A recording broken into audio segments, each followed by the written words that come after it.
Hi నమస్తే అస్సలం అయికం। ఈరోజు మన వీడియోలో బ్రెడ్ హల్వా అండి। చాలా టేస్టీగా ఉంటుంది, చాలా ఈజీగా కూడా చేసుకోవచ్చు। బ్రెడ్ హల్వా ఎలా తయారు చేసుకోవాలో చూద్దాం। ముందుగా మనకు కావాల్సినవి మిల్క్ బ్రెడ్। నేను ఇక్కడ 6 మిల్క్ బ్రెడ్ స్లైడ్స్ని తీసుకున్నాను। బ్రెడ్స్ని ఇలా 4 వైపులా సైడ్స్ని కట్ చేసుకోవాలి। ఇలా అన్ని వైపులా కట్ చేసుకున్నాక బ్రెడ్ని మనం 4 ముక్కలుగా కట్ చేసుకోవాలి। నేను ఇక్కడ చూపించిన విధంగా కట్ చేసుకోవాలి। ఇలా అన్ని కట్ చేసుకున్నాక వీటిని మనం డీప్ ఫ్రై చేసుకుందాం। డీప్ ఫ్రైకి సరిపడా ఆయిల్ వేసుకొని ఆయిల్ హీట్ అయ్యాక మనం కట్ చేసుకున్న బ్రెడ్ పీసెస్ని ఆయిల్లోకి వేసేసుకోవాలి। అన్నీ ఒకేసారి వేయకుండా ప్యాన్లోకి ఎన్ని పడతాయో అన్ని మాత్రమే వేయండి।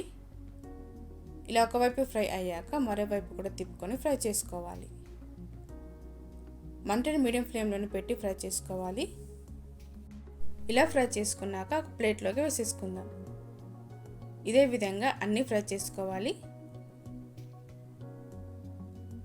ఇప్పుడు స్టవ్ మీద ప్యాన్ పెట్టుకొని 1 కప్పు షుగర్ వేసుకోవాలి।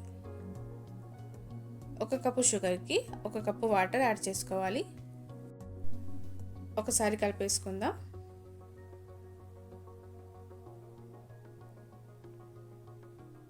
షుగర్ కరిగాక కొద్దిగా యాలకుల పొడి వేసుకుందాం। పాకం అనేది కొద్దిగా జిగురు పాకం వస్తే సరిపోతుంది। ఇలా పాకం వచ్చాక మనం ఫ్రై చేసుకున్న బ్రెడ్ ముక్కల్ని వేసేసుకోవాలి।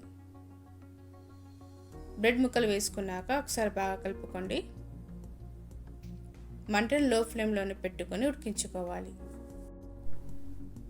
బ్రెడ్ ముక్కలు మెత్తగా అయ్యేంత వరకు ఇలా స్మాష్ చేస్తూ ఉడికించుకోవాలి। ఇలా దగ్గరయ్యాక ఇందులోకి కాచి చల్లార్చిన 1/2 కప్పు పాలను వేసుకోవాలి।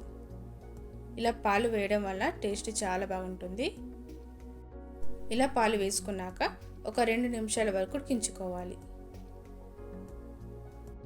హల్వా అన్నది మరి లూజ్గా ఉండకూడదు, గట్టిగా ఉండకూడదు, ఇలా ఉంటే సరిపోతుంది।